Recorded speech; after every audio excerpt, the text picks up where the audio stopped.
उच्च न्यायालय द्वारा मैतेई समुदाय को अनुसूचित जनजाति के रूप में मान्यता दिए जाने के बाद से मणिपुर में भड़की जबरदस्त हिंसा में अब तक कम से कम 100 लोग मारे जा चुके हैं और 1 लाख से ज़्यादा अपने घर बार छोड़कर भागने पर मजबूर हो गए हैं। इस हिंसा के कारण आम लोग बहुत तकलीफ़ें भोग रहे हैं और महिलाओं, बच्चों और विस्थापितों की हालत दयनीय है। इस स्थिति से निपटने में सरकार की विफलता के कारण देश बहुत शर्मसार हुआ है। यह हिंसा 3 मई से शुरू हुई थी या भड़काई गई थी और आज करीब 2 महीने बाद भी जारी है। कुकी और अन्य मुख्यतः ईसाई आदिवासी समूहों और उनकी संपत्ति को निशाना बनाया जा रहा है। हिंसक भीड़ चर्चों को चुन चुन कर नष्ट कर रही है। अब तक करीब 300 चर्च नफरत की आग में खाक हो चुके हैं।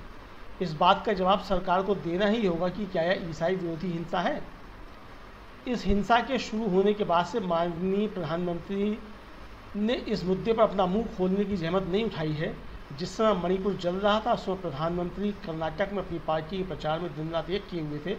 वे अब तक चुप हैं। इस मामले में उनसे चर्चा करने के इच्छुक एक सर्वदलीय प्रतिनिधिमंडल से मिलने का उन्हें समय नहीं मिला। वे मणिपुर को जलता छोड़कर अमेरिका उड़ गए। क्या उनकी चुप्पी रणनीतिक है? खासकर इस हिंसा का शिकार हो रही कुकी और अन्य पहाड़ी जनजातियाँ ईसाई धर्म के अनुयायी हैं, जिसे संघ परिवार विदेशी मानता है। मोदी अनेक बार उत्तर पूर्व की यात्रा कर चुके हैं, परंतु जिस समय हिंसा की आग को शांत करने के लिए उनकी ज़रूरत है तब वे वहाँ से मीलों दूर हैं।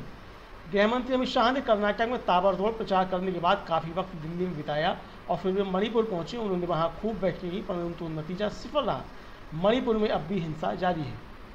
मणिपुर में भारतीय जनता पार्टी का शासन है और दिल्ली में भी सरकार भारतीय जनता पार्टी की ही है।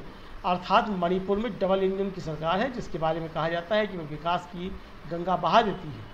यहाँ यह याद दिलाना भी प्रासंगिक होगा कि भाजपा का एक लंबे समय से दावा रहा है कि उसके राज्य में सांप्रदायिक हिंसा नहीं होती।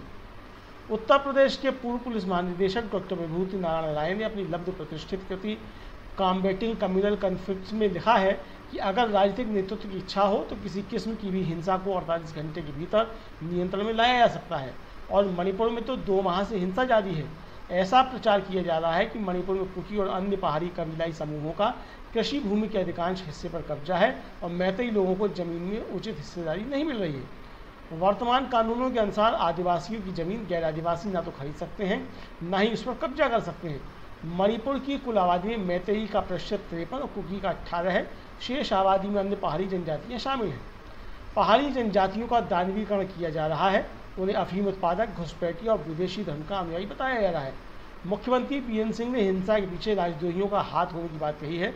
द टेलीग्राफ अखबार ने इंटेलिजेंस ब्यूरो के पूर्व संयुक्त निदेशक सुशांत सिंह के हवाले से लिखा है कि मुख्यमंत्री का यह आरोप अनावश्यक और निराधार है और इससे ऐसा लगता है कि मुख्यमंत्री सभी कुकी लोगों को आतंकी बताकर बदनाम करना चाहते हैं। दरअसल नफरत इसी तरह की सोच से उभरती है। नफरत पैदा करके अल्पसंख्यक समुदायों के खिलाफ हिंसा भड़काई जाती है। मणिपुर हाईकोर्ट बार एसोसिएशन ने भारत के मुख्य न्यायाधीश DY चंद्रचूड़ को बताया है कि मैतेई समुदाय को अनुसूचित जनजाति का दर्जा मिलने के खिलाफ आंदोलन तो हिंसा का केवल बहाना था। पत्रकारों, लेखकों, सामाजिक कार्यकर्ताओं, महिला अधिकार कार्यकर्ताओं आदि सहित करीब 550 नागरिकों ने एक बयान जारी कर हिंसा पर अपनी चिंता व्यक्त की है और प्रदेश में शांति की अपील करते हुए कहा है कि हिंसा पीड़ितों को न्याय मिलना चाहिए और उनका पुनर्वास होना चाहिए। बयान में कहा गया है मणिपुर आज जल रहा है और इसके लिए काफ़ी हद तक केंद्र और राज्य में भारतीय जनता पार्टी की सरकारों की विघटनकारी राजनीति जिम्मेदार है।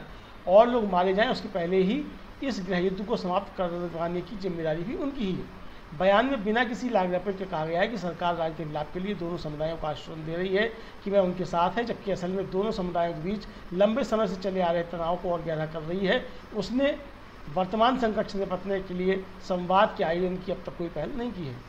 वक्तव्य में कहा गया है कि इस समय कुकी समुदाय के खिलाफ सबसे विभत्स हिंसा मैतेई समुदाय के हथियारबंद बहुसंख्यकवादी समूह जैसे अरम्बाई, तेंगोल और मैतेई लीपून कर रहे हैं। इसके साथ ही कत्लेआम करने के आह्वान किए जा रहे हैं, नफरत फैलाने वाले भाषण दिए जा रहे हैं और अपने को श्रेष्ठ साबित करने के प्रयास किए जा रहे हैं।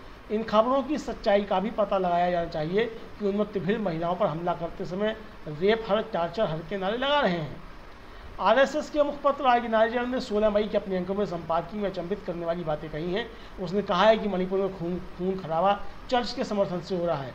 इस आरोप को चर्च ने आधारहीन बताया है। मणिपुर के कैथोलिक चर्च के मुखिया आर्चबिशप डोमिनिक लुकोन ने कहा कि चर्च ना तो हिंसा करवाता है और ना ही उसका समर्थन करता है। यह बेसिर पैर का दावा सांप्रदायिक राजनीति की पुरानी रणनीति का हिस्सा है।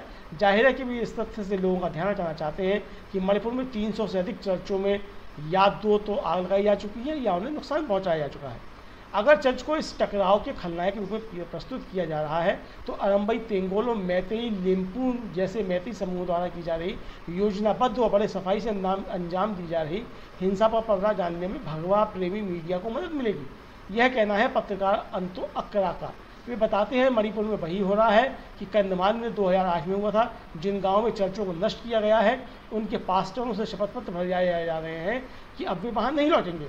उत्तर पूर्व में पहले भी हिंसा होती रही है, परंतु वर्तमान हिंसा का स्वरूप निश्चित रूप से सांप्रदायिक है। इसकी गहन जांच की जरूरत है और इस समय तो हम सभी यही प्रार्थना करनी चाहिए कि क्षेत्र में शांति स्थापित हो। डॉक्टर राम पुनियानी का हस्तक्षेप.com पर आलेख, अंग्रेजी से रूपांतरण अमरीश हरदिनिया का। आशा है आपको ये आलेख पसंद आया होगा। हमारे चैनल को सब्सक्राइब करें, इस वीडियो को लाइक करें, शेयर करें, ज़्यादा से ज़्यादा शेयर करें। धन्यवाद।